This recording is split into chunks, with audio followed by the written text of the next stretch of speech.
Well, welcome back. The Democrat National Convention kicking off today in Chicago with speeches from President Biden and First Lady Jill Biden tonight.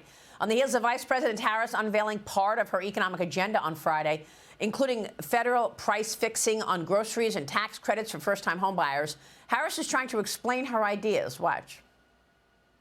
What we're doing in terms of the tax credits, we know that there's a great return on that investment. When we increase home ownership in America, what that means in terms of increasing the tax base, not to mention property tax base, what that does to fund schools, again, return on investment. I think it's a mistake for any person who talks about public policy to not critically evaluate how you measure the return on investment. When you are strengthening neighborhoods, strengthening communities, and in particular the economy of those communities, and investing in a broad-based economy, everybody benefits, and it pays for itself in that way.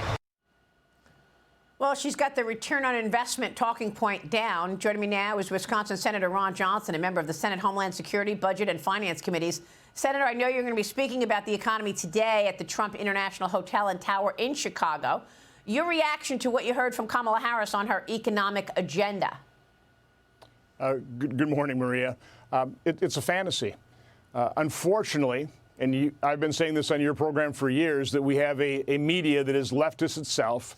They are corrupt. They will provide no scrutiny, no accountability to the insanity of her economic policy. They won't point out the fact that she had a plan that resulted in your dollar worth only 83 cents, prices going up 20%. You know, even Kamala Harris is admitting the price is too high, that the cost of bread is up 50%. Well, that happened on her watch. So now what they'll report is now she's got a plan to stabilize prices or bring them down. And they'll do it without really evaluating it, without really providing it kind of scrutiny. And that's the problem that Donald Trump is up against. He's up against the media. He's not really running against Kamala Harris. What we're going to see tonight is the Democrats are going to finally kick Joe Biden to the curb, throw him under the bus, get rid of him. This is the coup that this will be the formal undertaking of the coup, the completion of it. And they're going to crown Kamala Harris, as I've been predicting for quite some time now. Whoever they're going to replace Joe Biden with, they're going to put on a pedestal, proclaim the second coming, and that's by and large what's happened over the last month. It's truly breathtaking what the media has done, what they're getting away with. And it's amazing to me that the media doesn't point out that she's talking about almost $2 trillion of new spending after we just saw her spend $7 trillion in the last 3.5 years on all of those packages, Inflation Reduction Act, Fiscal Responsibility Act, Forgiveness of Student Debt, CHIPS Act, Green Energy Tax Credits. That is the reason we got to 40-year high inflation. And now it's been really hard to rein it in. But I want to get your take on this new investigation in the House Oversight Committee, launching an investigation into Vice President Kamala Harris's running mate, Minnesota Governor Tim Walz, over his long-standing connections to China and Communist Party-linked entities. Walz, as you know, has visited China 30 times. He even served as a fellow to a Chinese institution that is devoted to the CCP. House Oversight Committee Chair James Comer wrote a letter to the FBI Director Christopher Wray, writing this: "The American people deserve to fully understand how deep Governor Walz's relationship with China goes." Senator, I want to get your thoughts on this, because you're not only talking about Kamala Harris and Tim Walz coming up with a weak economic agenda, which we just discussed, price gouging, come on, blaming companies for what she did with the spending, but you're also seeing this cozy relationship with Tim Walz and China. So how does that what does that suggest in terms of a potential China policy out of this ticket? Well, as I said when she made the announcement, it was just an in-your-face decision on her part. You know, she's a radical leftist. She chose another radical leftist. They're just assuming, again, that the mainstream media is not going to cover his background. The House is going to investigate it now. It's very strange. You know, he got married on the anniversary of Tiananmen Square. He's gone to China. He's taught in China. He's got deep connections to China. You know, we were always concerned about what type of compromise was Joe Biden under, based on China, the fact that he, for example, canceled the China Initiative, which was a DOJ program to investigate and try and uncover Chinese theft of intellectual property. So Biden administration was already soft on China.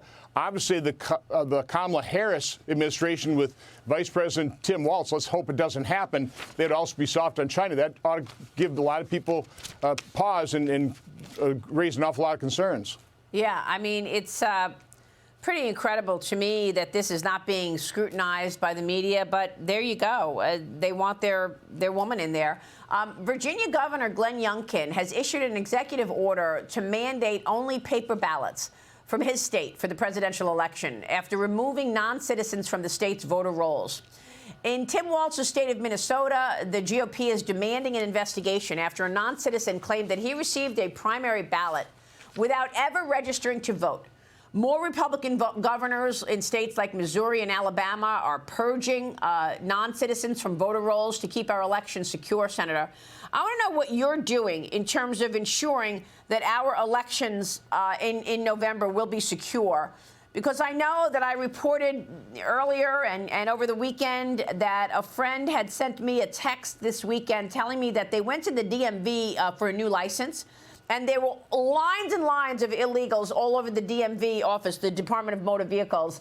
There was one in Weatherford, Texas, massive line of immigrants getting licensed. They had a tent outside and a table to register them to vote. And so what's going on in terms of illegals voting in this election? And do you think that's the reason that the border has been wide open for 3.5 years? Yeah, I've been saying that for about 3.5 years. I saw no other explanation of why Joe Biden, Kamala Harris would open up the border, presenting a clear and present danger to America, other than to change the electorate, to bring in more people that'd be, very beneficial to them from the standpoint of getting elected. And so what we've done, the House passed the SAVE Act. We're pushing for is in order to fund the government, because we didn't do it again. There's so much dysfunction. But if you're going to have a continuing resolution attached to that continuing resolution, the SAVE Act, which simply says you must be a legal citizen to vote. By and large, I want states to do their own election laws, but we need some kind of overall federal law that says you must be a citizen to vote in federal elections. That'd be a good first step. I'm sure Democrats in the Senate will reject it because Democrats, let's face it, let's be honest, Democrats want to make it easy to cheat. They let millions of people in this country to vote for them. They want to change the electorate. That is what this has all been about, and it's destroying this country. Well, I mean, is there anything you can do about it? I mean, at the end of the day, this is about the states, right? The states have to govern this. The governors of those states have to ensure that only citizens are voting.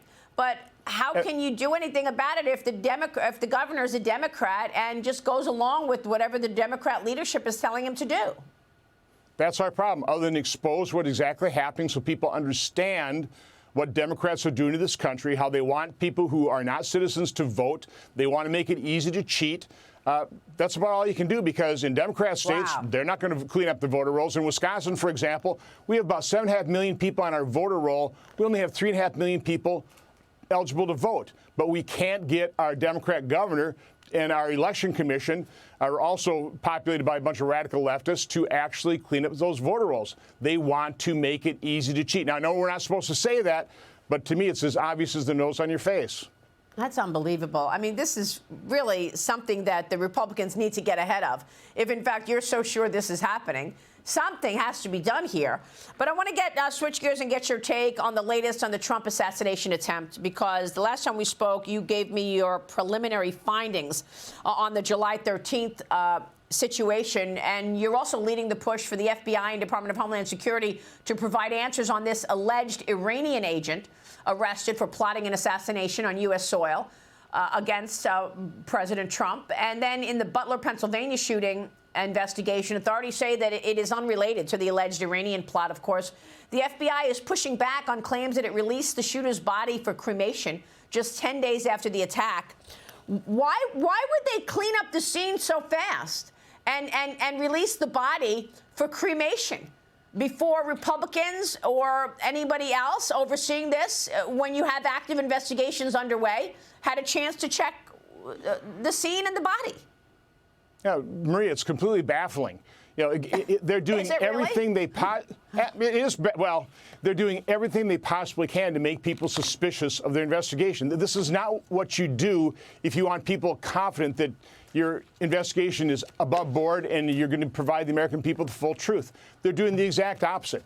And to this day, the only thing most of the information we've gotten on what happened on July 13th comes from local law enforcement. The feds are completely clamming up. We've started our interviews, but they're giving us people that don't have a whole lot of information, so we're not finding things out.